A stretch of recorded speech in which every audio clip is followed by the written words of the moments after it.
All right, folks. Thank you so much for being here today, and really appreciate the enthusiasm in the front row with the countdown. Really building excitement to talk about decarbonization of hard-to-abate sectors, which is what we are here to talk about.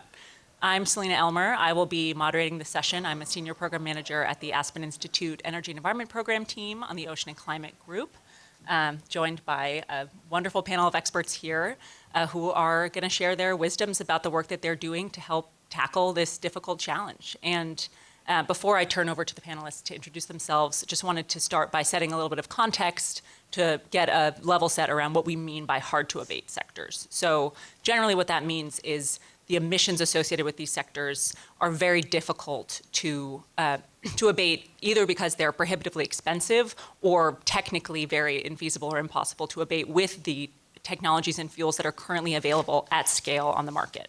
And so a lot of work is needed to help develop new ways of scaling those technologies and bringing down the cost to increase parity with traditional fossil fuel solutions. And so that really tends to manifest in two primary categories: heavy industry and heavy transportation. And by heavy industry, that includes things like cement, steel, concrete, chemicals manufacturing. And on the transportation side, that includes sectors like aviation, trucking, and shipping. And we have folks here who can represent pretty much all of those sectors and some more exciting initiatives. And just to go a little deeper on the transportation side, the main issue that a lot of these initiatives are focusing on is finding ways to come up with clean and near or zero emission solutions and fuels that have the same energy density or comparable energy density and portability as fossil fuels. And on the industry side, fossil fuels are traditionally used to achieve the very high temperatures that are required in the actual manufacturing processes, and often are also used as actual ingredients in some of those processes. And so finding ways to find clean energy solutions for those challenges is something that these folks are going to be talking about. And just one common challenge that both of these categories face is that they tend to have very long asset lives, and so it takes a long time to replace the fleets and the equipment that's used in the manufacturing. So that's another barrier that these folks are going to speak to. And they sort of manifest in different ways, but there's a couple common themes in the challenges that the organizations that are represented here are really working toward.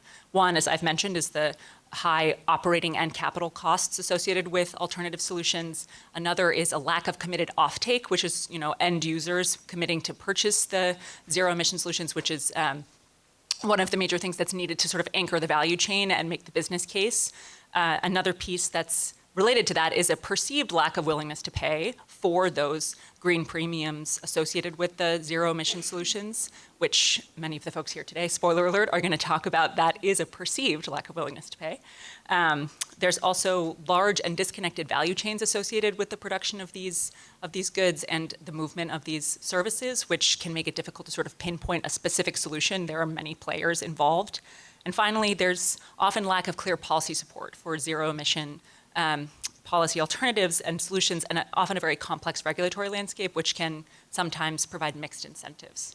And so that's a lot of challenges, and we are here to discuss solutions. And the reason that these panelists are here is that many of them, in fact, all of them, are taking those challenges and flipping them on their heads and tackling them head on and seeing them really as opportunities, and have come up with really creative and innovative ways to circumvent those challenges and actually use them to help harness customer demand and energy to really lead the way through several voluntary private sector first mover actions that they'll be able to speak to in much more detail, that is showing that there is in fact willingness to pay, there is a lot of energy and ambition, and these hard to abate sectors are not in fact impossible to abate, and a lot of progress is really being made. And so over the next hour, we're going to talk about some of the common elements that these different sectors include. And a lot of this work includes a willingness to look at things in new ways, a bias toward action, a lot of public-private partnership engagement, and really a lot of work around making the business case for what is the cost of delayed action and helping really draw that connection to why it actually is advantageous to customers to invest in a decarbonized future. And so, with that, I will now turn to our panelists to introduce themselves, share a little bit about the initiatives that they are here to represent, and talk a little bit about how they are working to help build markets for clean energy alternatives in the sectors that they're working in.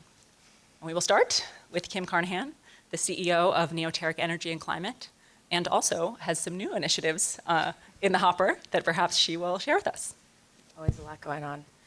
Is this working? Yes. Okay. Yeah, I'm Kim. I do run the small advisory firm Neoteric, but anybody who knows me probably knows me from the Sustainable Aviation Buyers Alliance, which is a member-based initiative, a partnership between the Environmental Defense Fund and Rocky Mountain Institute, RMI. And I've had the great pleasure of working to launch that and run it over the last couple of years. In addition, others might know me from the AIM platform. The AIM platform stands for Advanced and Indirect Mitigation. It was a co-launched initiative of C2ES, the gold standard, and my firm. And what we have done is bring together a large group, or a medium-sized group, I should say, of experts from NGOs, standard-setting organizations, philanthropy, and the private sector to develop the first ever standard and guidance for how companies can account for, report, and claim the results of their value chain interventions. So that's everything from using a sustainable aviation fuel certificate, which is what we work within SABA, or an investment in a regenerative agriculture project. Because both of those things don't currently flow into the GHG protocol aligned inventory of those companies. So this guidance is cross-sectoral, and it's something that we are really hoping will help unlock significant additional financing for the hard-to-abate sectors that Selena just mentioned. But in addition to SABA and AIM, I also have the great pleasure of working with the Aspen team, actually supporting them on their ZEMBA project, the Zero Emission Maritime Buyers Alliance, which Taylor will talk a lot more about later. We launched a Zero Emission Trucking Alliance in September of last year, which is just getting off the ground now with our first members. And finally, really exciting news for me at least, is that we've gotten funded by a large philanthropy and are now launching a nonprofit to kind of help bring together all of these things. It's going to be called the Center for Green Market Activation. It's a bit of a mouthful, but we're calling it GMA. And the purpose of GMA is both to expand the work and scale it that we've already been doing across these sectors, but also to standardize and to create systems that make sense together and make it easier for companies to get involved in the first place and then to expand their involvement and their investment in decarbonizing the hard-to-abate sectors that are within their value chain that actually underlie their business models. So we're trying to make it simple, standardized, and easy to do more and more and more. So really excited about GMA, and we'll have an official launch in the next couple of years, with months, not years. And with that, I'll pass it on, I guess. Yeah, great. In case you can't tell, Kim is very busy. She's got a lot going on, so store up your questions for her. Moving on to Chatu Kambaj, Principal and Climate Aligned Industries at RMI. Thanks, Selena. Hello. Yes. Hey, everybody. Great to be here. My name is Chatu, and I'm a principal at RMI. For those of you that are not familiar, RMI is a nonprofit that works on solutions across the board on scaling clean energy transformations. And within the heavy industries team that I sit in, I have a particular focus on decarbonizing steel as well as scaling up hydrogen. And all of the things that Kim and Selena that you've mentioned today are hugely important. And when we think about steel, and not to go down a rabbit hole of what that looks like, is we need it for every single sort of day-to-day livelihood in terms of the buildings, in terms of the cars we drive, and infrastructure. And the demand for this product and commodity isn't actually going away in terms of particularly for developing countries and regions. And so we think about how to get the fossil fuel or the coal out of this sector. What we're thinking about is financing new assets and new transition assets. And so that is a lot of capital. This is billions of dollars that we're talking about. And when we think about project financing and what that takes, a lot of that solution or puzzle piece comes through from offtake. And so that's what we're focusing on. So we launched the Sustainable Steel Buyers platform. You'll see a very similar theme across the board here. Taking our insights when we think about the business case and the policies and everything and building that up and saying, do folks out there have commitments to buying cleaner steel? And we have found yes, right? So people have either made their own net zero commitments or they've joined First Movers Coalition. But then how do you translate those commitments into actual offtake, long-term, have a willingness to pay and get that across the board? And so happy to talk obviously more about the Steel Buyers platform later, but that's essentially the idea of aggregating those buyers and converting that to long-term offtake to get these projects built in the near term that we need them to. That's great. Thanks so much, Chatu. And we'll definitely come back to this idea of sort of cross-sectoral connections. Certainly using steel, it's involved in building airplanes, it's involved in building ships, and we all use it every day. So we'll circle back to that for sure. Next, Taylor Gales, my colleague at the Aspen Institute on the Ocean and Climate team. Thank you. Yeah, I've been staffing AIC for the past 2 AICs, so now I'm get to be on the stage, which is exciting, and talking about ZEMBA, the Zero Emission Maritime Buyers Alliance. So you'll see we all use similar B's and A's in some of our names. We are focused on working with the companies that you buy things from every day: Amazon, IKEA, Electrolux, REI, Patagonia. These are companies that, as a big part of their business model and how they operate, they move products on ships all around the world. If you look around this room, in your house, 90% of what you're touching and what you're wearing came to you on a ship at some point. It's this huge hidden part of our value chain. A little less hidden post-COVID with, you see ships backed up. You saw the ship that got stuck in the canal. It's a little more forward of mind now, but one of the big things that we have worked on the past few years with these companies is to help them realize that they are the customers in this case, and what we've all been kind of talking about, and kind of testing that old adage that the customer is always right, and sending a demand signal that they want zero emission shipping solutions. And as Selena said, these technologies aren't novel, that we know what it takes to decarbonize this sector, but we don't have it at scale. And a lot of that's due to cost, and a lot of that's due to a lack of perceived willingness to pay. For a long time, the biggest carriers in the world, most of which you don't know the names of, and because they necessarily don't want you to. Everyone probably knows Maersk, and then there's plenty of others who have kind of operated on their own almost. That it's a global industry, it has a global regulator, and so it's kind of been out of sight, out of mind. And so what we've been trying to do through ZEMBA is to bring it to the forefront and to have companies put their money where their mouth is in terms of their sustainable pledges and goals. A lot of the companies we work with have set a 2040 ambition to only use zero emission shipping solutions by 2040, but how the heck are they going to do that? And how are they going to get there? And that's what ZEMBA is. We actually launched ZEMBA 1 year ago at AIC on the main stage, so that was pretty exciting. We had 3 members then. We have almost 30 now, and these companies were wrapping up our very first request for proposal process, where we went to the market and said, show us what you got. Here's our zero emission fuel definition. Here's our life cycle analysis for what that fuel is. Show us what you can give us. And we've found some really interesting insights going to market that we'll be able to share more in the next few months.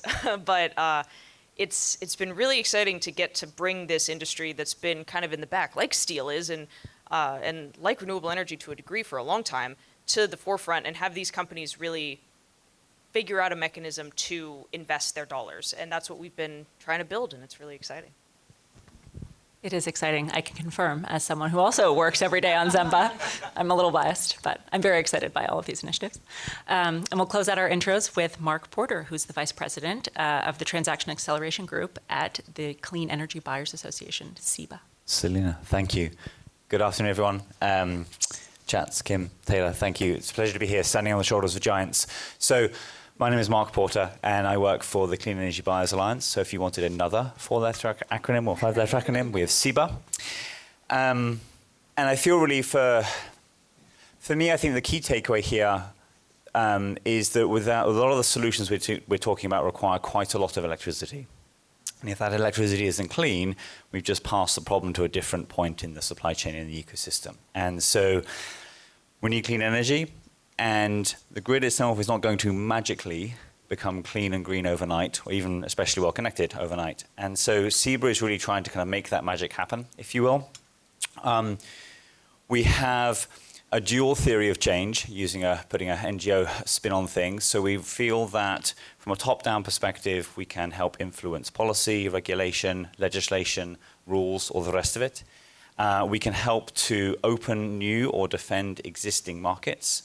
So right now, if you happen to live in the state of Florida and you have got a big business and you want to buy renewables, you can't do that here unless you can work a deal with your utility.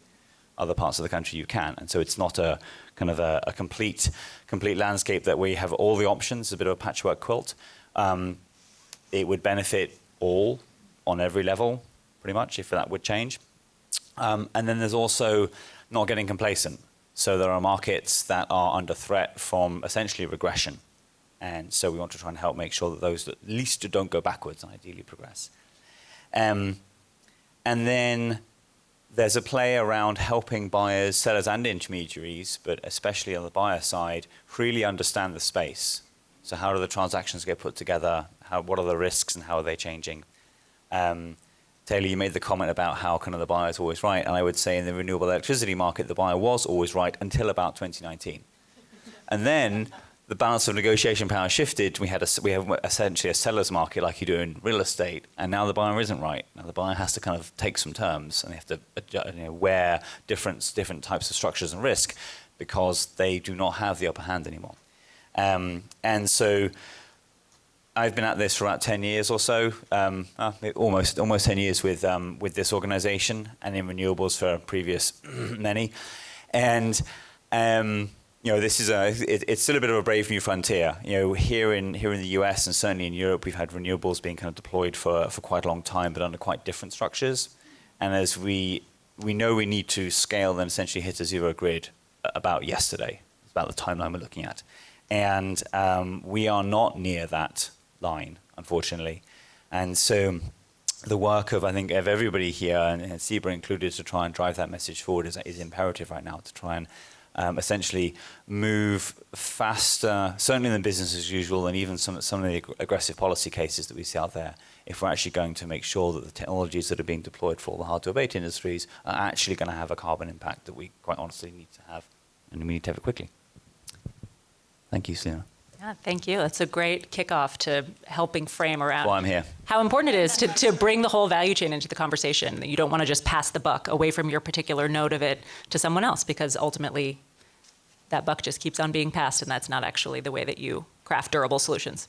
So with that, I'd like to open our conversation by asking the group to share. I think there's a common element in each of the work that your organizations do around sort of the balance between voluntary private sector first mover action and policy regulatory action, which is often needed really to scale those first mover actions and help operate, frankly, at a level that even the largest individual private sector companies can be a drop in the bucket when you compare to a scale of government. So I'd love to hear from your perspectives, how are you using demand aggregation in the work that you're approaching really as a bridge to help harness that customer interest and pave the pathway in hopes that regulators will follow? And also, how does policy play a role? And how do you see the complementary role between those two levers in the work that you're doing in your sector? Sectors. Yeah, I'll start with aviation, because that's the one we've been working on the longest. It's tough because the policy in most of these sectors we've been talking about has been few and far between, at least outside of Europe. But I'll give a bit of a positive story. When I was so I previously worked at the State Department for about 10 years, and I had within my remit international aviation emissions and energy use. And I was told for about that entire 10 years, any day now we're going to extremely expand our SAF uptake, our sustainable aviation fuel uptake, by the airlines. And I kept waiting for it year on year, but I was busy, and I didn't always remember to check in. And then the week I was leaving the State Department, and apologies if those of you have heard this before, but it's kind of part of Saba's origin story. The week before I was leaving, one of the major U.S. airlines came in to give me an update on how much SAF they were using that year. And I was disgusted. I was like, wait, for the last decade, you've been telling me you were on the brink of a massive new, commitment, contract, whatever, for SAF, and this is still how much you're using. There is a problem here, because I am talking to companies, Microsoft, Bank of America, Meta, Lululemon, et cetera, and they're telling me that they want decarbonized aviation. So there's a serious disconnect, and we need to be able to fix it. And that, led me to when I left the State Department, joined forces with EDF and RMI and launched SABA. And we've proven that it is true. And at least for now, the buyer is right, because we have been able to, make significant movement in the SAF space in only the first 2 joint procurements that we've run. This last one, which hasn't officially been announced yet, but I'll tell you, we've raised almost $250 million. And fuel producers and airlines, you better believe it, are paying attention to the customers now and their demand for decarbonization. So all of that is to say, I was waiting on policy and I was waiting on voluntary action, and neither was happening until we got to the right kind of voluntary action. And so on that, in that end, a few things. One, it was a little bit policy that helped us to get more companies interested in SAF. First, it was that they took science-based targets under the Science Based Targets Initiative. So they had value chain decarbonization targets. They needed to figure out how to reduce their Scope 3 emissions. And a lot of them had a lot of aviation emissions. So they had a new need, right? They had committed to something and they wanted to meet that commitment. But then at the same time, in the US at least, there were a few subsidies that came into the picture or were added to the picture that made SAF uptake in the US not cheap by any means, okay? But we went from about $800 a ton of CO2 reduced to somewhere between $250 to $400 a ton. So it cut it in half, really. And that's when customers went, well, I wouldn't pay $800 a ton, but I probably could pay $250, at least until we hit economies of scale, and then that price goes down, right? And we had a few early movers within our bunch who took a mindset that Selena mentioned, which is like, act now so that you pay less later, because if you just keep waiting, the prices of compliance is only going to go up. And so the two together, I guess, helps get the market up and running in the SAF space, at least in the United States, and it is spreading to other places around the world. And you're seeing other countries look at what's happened in the U.S. and how most of the SAF that's being taken, that the premium is being paid for by voluntary customers, is currently being uplifted in the U.S. And they're thinking maybe we should put in place a policy like that. So I'll stop there because there's a question of whether or not, is it better to subsidize or to regulate? And we'll see if Selena asks me that question in a minute. Perhaps I'll jot it down. But it's a great point about sort of how policy and voluntary first mover action can create a virtuous cycle if responsive to each other instead of, at odds. So that's a great example. And I think aviation was one of the leaders in this space, and certainly we've been benefiting from Kim's wisdom in our Zemba work, which we'll speak to later about sort of the importance of cross-sector collaboration here. Chatu, I'd love to hear about how RMI is approaching this. Yeah, and I would say everything that sort of Kim touched on in terms of the waiting, I guess, for this complementary thing to happen and it not happening, and this, I guess, like the hard commodities, when we think about steel, it's also extremely sort of safeguarded within policy as well. It supports thousands of jobs. They're sort of regionally known for in terms of, the Rust Belt as it is in the US and so forth. And those sectors and transitioning those sectors becomes a different sort of priority list in policymakers. So this voluntary action of saying, hey, look at the automotives or the construction or renewable energy, for example, that's also scaling and needing steel that want to pay a little bit extra for this, is heavily complemented by all of the fantastic things that are happening in IRA.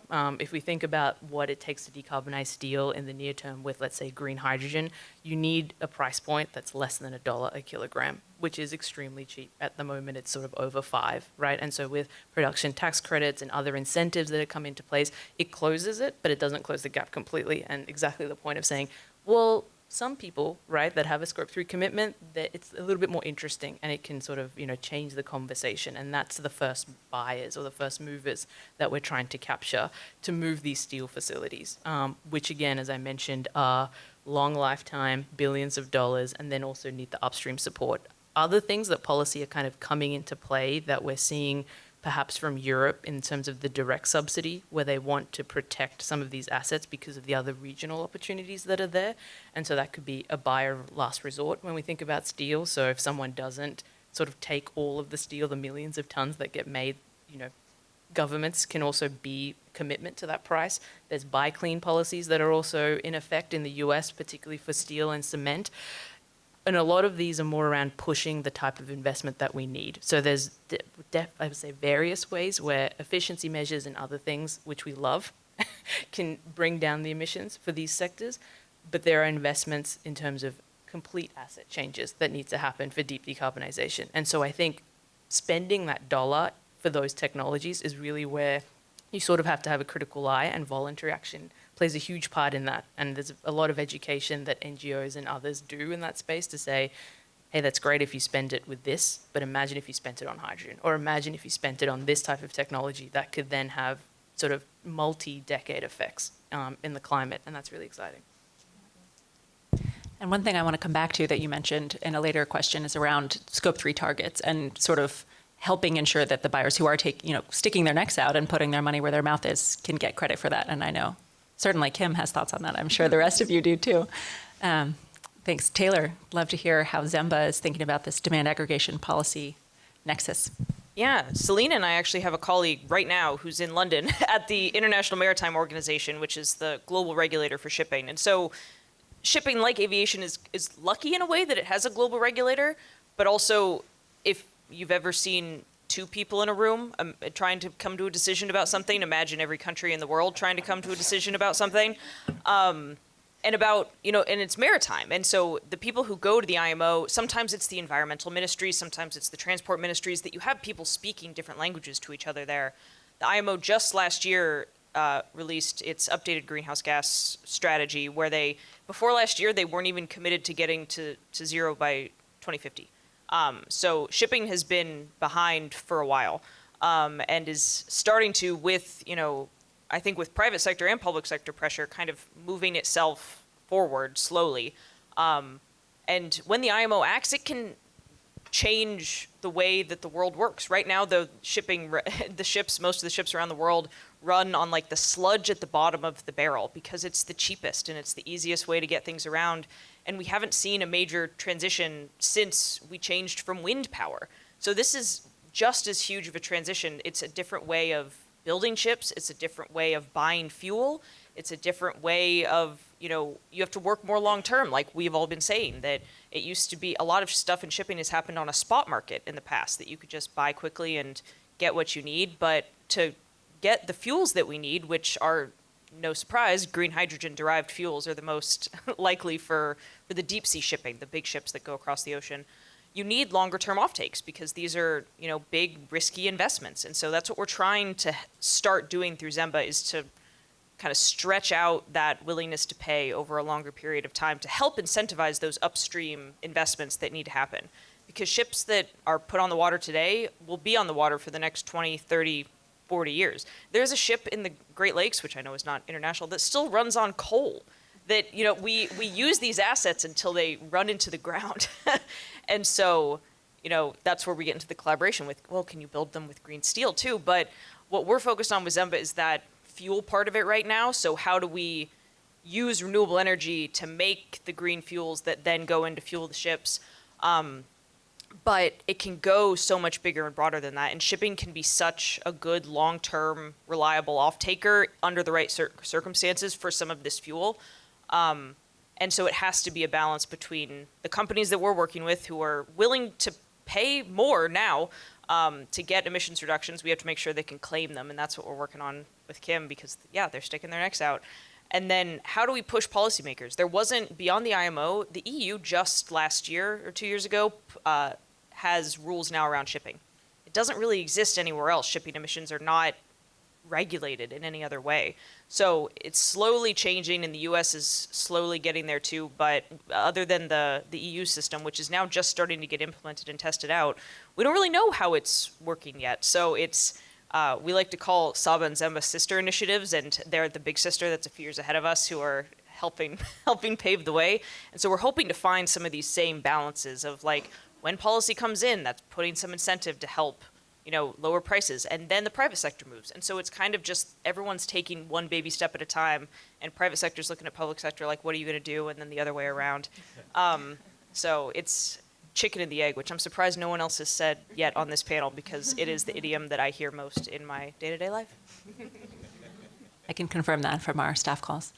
And one reflection, just listening to the three of you so far, I think something that we'll get into more conversation about collaboration that's so important across sectors. There's also some competition, especially in this time of extreme scarcity of hydrogen dry fuels. Chachi, you may have some perspectives on that with your work in the Hydrogen Accelerator, but that's, we want to collaborate and work together, but there are different margins in these different industries, and finding ways to secure as much fuel with the appropriate offtake to actually incentivize really ramping up that production is so essential to make sure that at minimum, these voluntary efforts can secure what they're seeking through these competitive tenders, but also really that there's enough across these many sectors.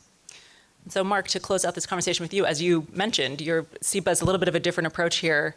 You undergird all of this. Getting those electrolyzers on the grid is very important. Would love to hear your thoughts on this question of aggregating demand, and certainly SEPA's got a lot of policy work. Yeah, thank you. So, I mean, for a quick bit of context, the modularity of clean energy or renewable energy meant that you could essentially, companies were able to arrive and kind of do a small scale or large scale. So you didn't need huge, big policy pushes. And mildly ironically, I think that Europe started in renewables in the late 90s, early 2000s, and it was kind of the renewables powerhouse of the world. The policies they put in place actually stopped the voluntary market, essentially because it acted as competition for buyers. The US always lacked that. The tax structure and policy was kind of on the side to it, was adjacent to it. And so when companies really started thinking about their footprints, scope 1, scope 2 were first. And so the natural logical flow for every single company was to go talk to the utility, who promptly shut the door in their face. And they said, fine, we'll go round. Because the veracity of US companies is kind of something to behold. And so from a demand aggregation, there have been a few kind of almost aggregated deals. I would argue or hypothesize that given where the market is right now with the swing of demand pushing it into seller territory or sell side dominance in the negotiation table, those deals aren't going to come through again for a long time. We're not going to see them. They are unfortunately too slow and usually too conservative to actually be able to compete with a hungry buyer who's completely up against the wall on their 2025 targets, and they're just going to move. And if you're on the sell side, you've got two choices, and you're always going to go with the fast, hungry buyer. But I'm going to riff a little bit on demand aggregation here. So, from a policy sense, it's absolutely critical. And so, a few thoughts here. I think that the recent example I'm going to build on is where we had, I can't remember how many companies coming together, all from different sectors, a plethora of different industries, coming together to essentially put forward aligned language that started going into and got accepted into, I think, bipartisan infrastructure, and I think IRA as well. So actually kind of inserting the literal words that we were drafting, which is super cool and super exciting. And it wouldn't have happened without all those companies behind that, publicly or privately. Both are super, super important. And it's not an easy feat. Every single company has a GA team. That's awesome. And they are all focused on their core industry, which is not electricity, because they are not utilities. And so they're bill payers. And so kind of helping companies to kind of like orient their mind to a problem that actually impacts every single one of them, because everyone has electricity to a lesser or greater degree, align on what needs to get done and then advance that is really kind of where that magic is. And so, building off your point, you mentioned kind of how we were kind of like, flipping things on their head. I feel like that's what SEPA does a lot of, because we're a trade association for no one trade. It's almost like a movement association. There must be a phrase here, right? And I can't quite grasp it. I got up too early this morning. But the idea that folks are coming together because they all have a common challenge, and how can we overcome that together? The work we've been doing on policy is exactly that.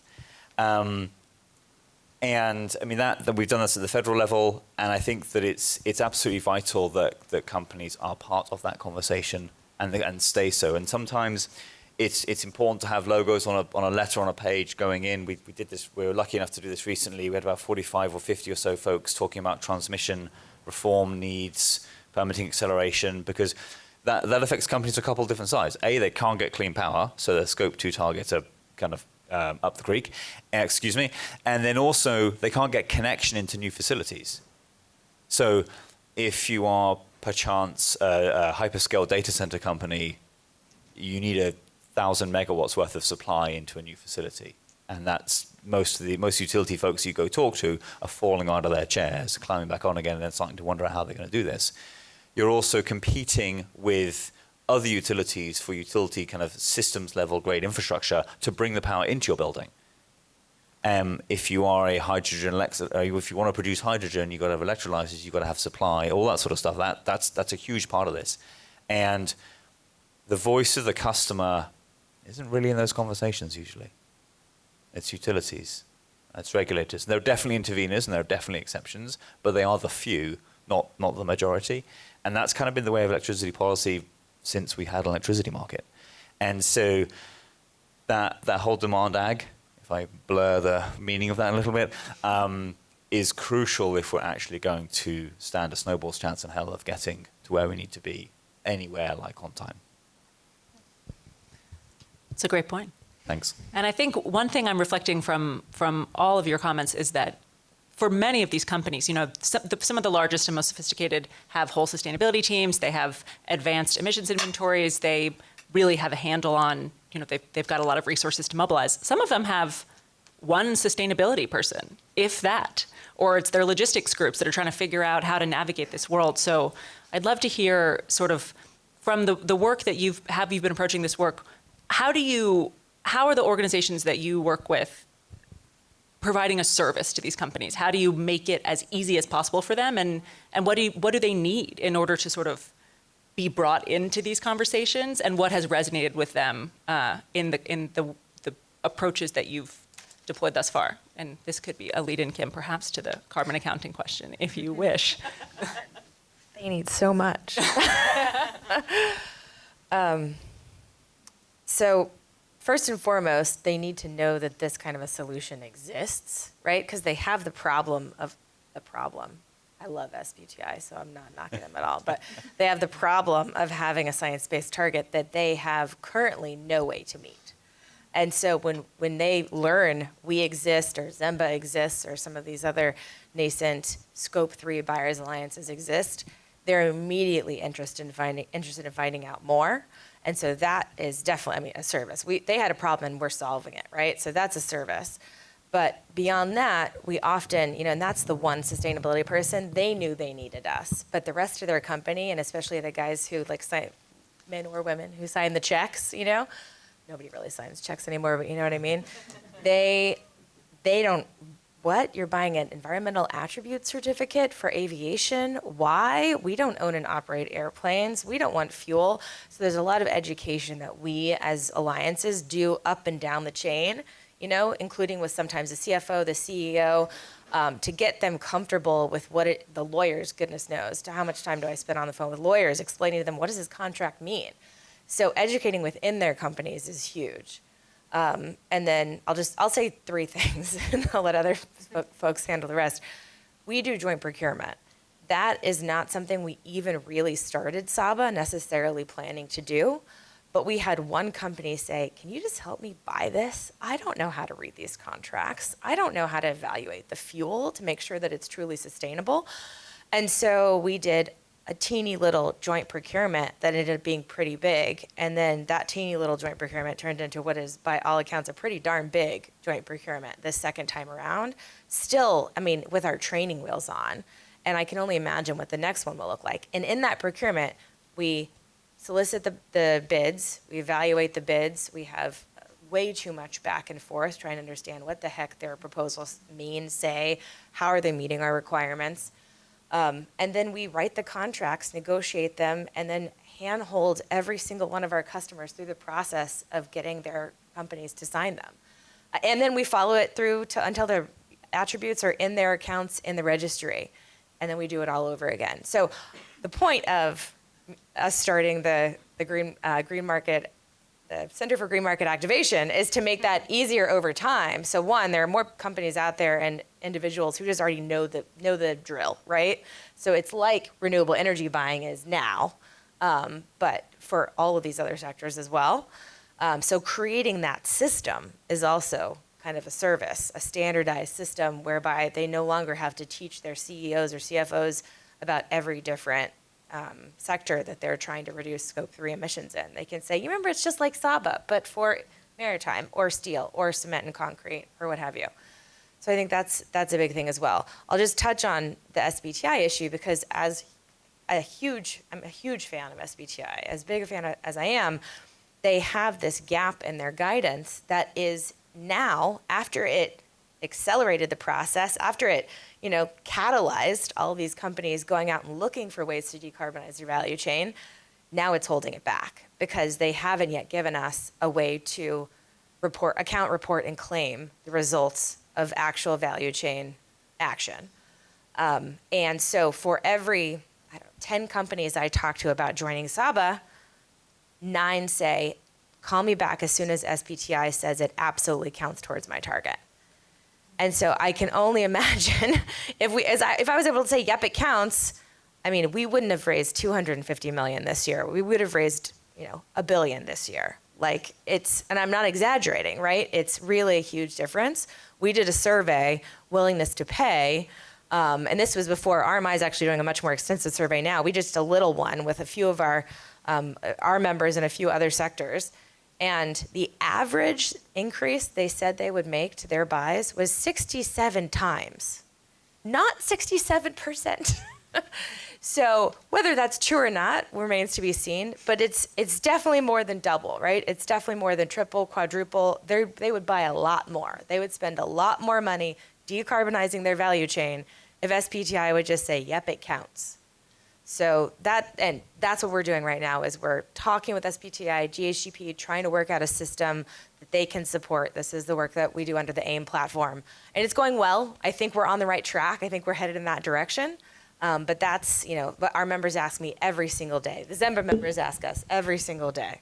And it's a really a crucial thing that needs to be solved this year. Thanks, Kim. No, that's great. That's great. Maybe I'd love for other folks to chime in briefly, and then we can open up the floor to any questions that folks may have. I think education with all of our stuff is the biggest. That companies, we've had to start conversations sometimes like, you ship your stuff on ships. Those ships emit carbon emissions. And it's because maybe one sustainability person who has to deal with everything from plastics to maritime emissions, and they don't have the capacity. So us being able to come in as an honest broker when the only other information they got was from one of the carriers who's trying to sell them a proprietary business piece, it's huge to be able to play that role and to unlock their willingness to be first movers. Because companies, I've been really pleasantly surprised at how many want to do good things. These companies were not created to save the world, but there's good people inside of each of them who are helping us unlock these solutions, and we just need to keep giving them keys and make it as easy for them as possible so that they can go to their lawyers, they can go to their finance people and say, yep, it's a win because of this, this, and this, and we move on from there. So bigger and better. Taylor, excuse me, Chats. I think your point there about kind of the people in the organizations wanting to do the right thing is completely key. And then riffing the question a bit, Selena, I think, I suspect that if you surveyed the team that I help support in SIBA, they would all say we have a drinking game whenever Mark says, member value, we've got to do this. And they'd all be completely hammered. But, I think that the key thing to me is about meeting folks where they are. And so I think about our policy work, using that as an example, we're very fortunate to work with some of the largest companies out there. They have huge, big teams. It's amazing. They have people that are super dedicated. This is what they do for a living. And we can go as deep as the depths of whatever issue is. And to your point, we have other members who have one person, and they cannot. So we've just got to meet them where they are right now. One person might be super passionate, but it's about 0.5% of the amount of time they have. Level of passion actually at some point stops being relevant. It should only have 6 minutes a week to look at this. And so we try to kind of basically pitch what they need at the level they're able to absorb that. And then having an idea of what they're going to do with it, pass it to somebody else, sit on it, eat it, whatever it is helpful. But helping them kind of activate and kind of move forward where they are internally. So the education thing is key. We run a boot camp. It's really exciting. There are some seats. It's in a couple of weeks' time in Boulder. It's delightful. If anyone is interested. And we have, so there's us lot teaching there, which is all well and good. We also have 4 or 5 folks who are experienced buyers in the space. And we're just hearing what they have to say. because everyone else in the room is like, it's my first day. Literally, so many people, a lot of our experienced members who've done, dozens and dozens of deals, they'll send their new people to these boot camps to get trained. Because in 3 or 4 days, we can kind of take them through the ringer a little bit. But they also hear from other folks who are saying, well, I did a deal in 2017, it was this, but today, not so much, et cetera, et cetera. And actually hear the real life stories, because it makes it real, and they can execute on that, and they can ultimately build the business case in their own organizations for action. That's really what they're looking for, because the people are super passionate. Yeah, I might just round out and probably just piggyback off what Taylor's saying in terms of the education piece and this whole conversation around buying environmental attributes. And some people immediately think of, is that an offset? What does that look like? And all of that hits home for credibility. And so when you talk to folks and the buyers around and educating them and bringing them together, that's kind of the value add of bringing a group of like-minded first ambition. So most of them, particularly in the steel sector, they know who makes their steel, right? Or they can call up someone and there's some sort of supply chain mapping that goes ahead for that. That's not really the issue at hand. The issue at hand is more saying we don't buy enough steel to transition a whole facility. So we need others in that space. These are millions of tons of steel. So that's just like an easy tick. We have friends, come all buy the steel. The second part then is for them saying, oh, I also buy this type of thing and this type of thing. Is that credible? Is that actually going to get our emissions down? Because these aren't folks that think about steel decarbonization every day. They're actually thinking about making cars or data centers or the things that they're good at as buyers. And so that's also the value add as, a sector specialization that also sits there and says, hey, we've learned from other sectors doing this thing, but also we have this type of information in terms of what the production cost is or what the technologies are, or we can evaluate it, right? And say, hey, that producer might not actually have the creditworthiness of this, right? And so there's all these different things that bringing folks together and having that information and that credibility, because we don't want it to turn into that state of you've spent a lot of money, you've bought into this thing that actually didn't have the change that it needed to have to decarbonize the sector. And so I think that's incredibly important. Yeah, great points. And I think one common theme is just staying up to date on how rapidly these markets are changing as we are working to catalyze them, because for they were lagging, hard to abate. And providing that information to the buyers that we're engaging is so critical to making sure that we're moving nimbly and changing for the next round RFP and, providing folks with what they need in order to engage meaningfully. So with that, I would love to open up the floor if folks have questions for our panelists here. Bella in the back has a mic, which she's happy to run to anyone. And I know this was really cut and dry and not at all complicated, so I saw a hand over here first. Thank you so much for the talk. My name is Sachi Graber. I live in Minneapolis. I'm a climate and equity consultant and a former RMIer. It's really interesting to hear about all of the spaces where demand aggregation is creating so much influence. And to me, that really feels like power building. Like we're kind of taking the supply-demand relationship and we're trying to build power in order to influence the market and what's happening. And I just came from the talk next door on climate migration. And so knowing that climate, in a lot of ways, climate action needs to be climate equity action at this moment that we're in right now, I'm wondering how you're using this moment of reshaping massive industries, of investing in new forms of technology. How are you thinking about incorporating broader input, broader influence, and using that sort of as a moment to also start incorporating equity into the work of these large industries? So if you want, okay, cool. Thank you. I'll be brief though. Thank you. Great question. I mean, we have a huge program that's focused on essentially helping buyers to stimulate the supply side to be developing projects with a higher environmental standard that is kind of required by absolute minimum, and also, as important, if not more so, a much more stronger focus on community and social equity. And so, if you Google online, you look for the what do we call it? The Beyond the Megawatt buyers kind of procurement principles. There's a whole list of them, and we have a huge, big, basically due diligence template that is designed to help folks kind of really go into the the utmost level of detail, really so that companies can pick up and understand what issues are important to them and then run with it and make sure that it actually goes into the project development from day one, which is the only real, in my opinion, the only real way that you're actually going to see change. Right now, as it has been to date, when companies have walked in with a procurement and said, okay, but what are the community benefits? The project developer goes, oh crap, community benefits. Hold on, we'll go and I don't know, plant some trees. And you can throw some stuff at this, and sure, that's better than nothing. But actually, if you're going to do it properly, it's got to be from the bottom. And so we're trying to ultimately move the entire supply side worldwide, because why not take a challenge, to have this incorporated into business practices. Because the idea is, if you want a deal at the end when the project is built, you've got to have done this on the way through. Otherwise, no deal. Anyone else want to chime in on this question?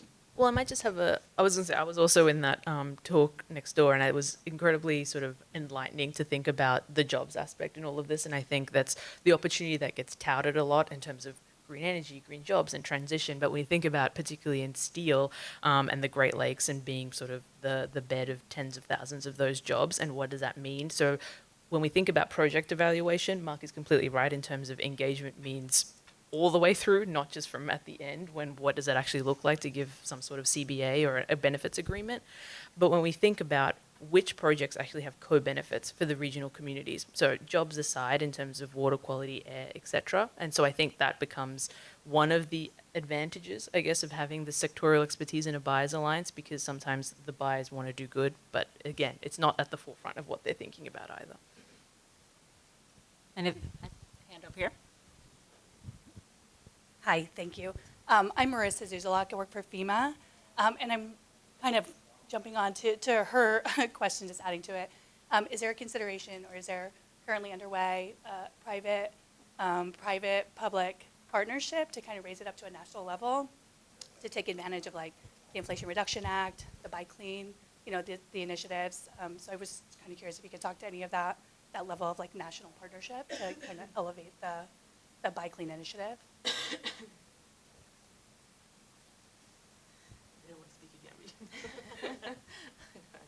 Talked too much earlier. I think it's different with each of the sectors, because obviously what's in IRA and then what was in the infrastructure bill is different for each sector. But there is a lot of collaboration depending upon what's there to work with. Another thing that is regularly discussed, though I'm not aware yet of how it's being implemented, so you might know, is using the federal government's buying power to add additional demand into these sectors. I've had a number of conversations relatively informally about how we could do that in the aviation space, but nothing's come to pass yet. So I'd be curious if anyone else has more to say. A couple of government departments may or may not be SEVA members, and so they are looking to procure clean energy, and so they're part of this, potentially. Within the maritime sector, the U.S., our biggest, I think, buying power is with the fuels side of it, that the U.S. has such a potential to be a supplier of green fuels to the maritime sector and to other sectors. And so we're looking into the hydrogen hubs as off-takers. A lot of them haven't thought about maritime, or it's kind of tangentially involved, and those are, drops in the bucket of how much hydrogen we need. But like how we can make sure that it's incorporated to some of those, whereas shipping isn't in the IRA. It's explicitly like not mentioned in there. It says all these other sectors and then doesn't include shipping. So there's also lots of avenues for us to better think about it. It's because we don't build ships in the U.S. really anymore, except for our military ships. And so it's getting the U.S. government, I think, to think about how can we be helpful here and how can we drive these things forward. The U.S. is the biggest importer in the world, so how can we use that power to, all the ships are coming here, why don't we fuel them? This is wonderful. Thank you, guys. I don't have any expertise in what you do. I've focused, my work is in circularity, but the cross-collaboration and how successful you guys have been in demand aggregation, I would just love to ask you, what do you wish you knew? Like, what sort of sage advice could you pass along to this in other areas of sustainability? Just curious. Yeah. We've talked about a Zemba for plastic, so we'll get there too. But I think learning from others. If we didn't have Kim with us through all of this, like, she's been able to forge a path that we've been able to ride on her coattails a little bit and then build and grow. And so I think it's coming into it with humility, especially working with corporates. I hadn't worked with the private sector before this role, and realizing that they have different KPIs, that like they have different goals and priorities, and so you have to respect that the procurement people in these companies, they don't get bonus points or bonuses if they get things to their destination with the lowest carbon emissions. They get it if it's quickest and if it's cheapest. And so you have to think about the internal policies and maybe help reshape them in a long term, but work with them in the short term. That you can't ask companies to pay more than their competitors forever. You have to show them the off-ramp to where policy comes in or other incentives come in so that they're not at a disadvantage forever. Coming back to that meeting them where they are point from earlier. Yeah. One more? Oh, hand over here.